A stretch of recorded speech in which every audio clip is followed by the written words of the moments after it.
जेवणात विष टाकून 5 जणांचा जीव घेणाऱ्या आरोपी सुनेला न्यायालयाने जन्मठेपेची शिक्षा सुनावली आहे.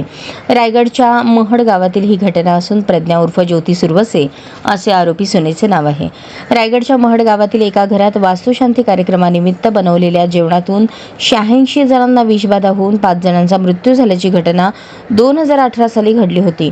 दरम्यान सासरच्यांकडून होणाऱ्या छळातून सुनेनेच हे कृत्य केल्याचे पोलीस तपासात समोर आले. तत्कालीन तपास अधिकारी वरिष्ठ पोलीस निरीक्षक विश्वजित काईंगडे यांच्या मार्गदर्शनाखाली या घटनेचा तपास करण्यात आला होता. अखेर या प्रकरणातील आरोपी सुनेला न्यायालयाने जन्मठेपेची शिक्षा सुनावली. आरोपी सून ज्योती सुरवसे हिचे सुरेश सुरवसे याच्याशी दुसरे लग्न झाले होते. मात्र लग्नाच्या काही दिवसानंतरच सासरच्यांकडून तिचा छळ करण्यात येत होता. याच्याच रागातून सून ज्योती सुरवसे हिने हे कृत्य केल्याचे कबूल केले. पोलीस तपासानुसार आरोपी सून ज्योती सुरवसे हिने वास्तुशांतीच्या दिवशीच कीटकनाशक औषध आणले होते. त्यानंतर सायंकाळी 4:30च्या सुमारास तिने ते जेवणात टाकले.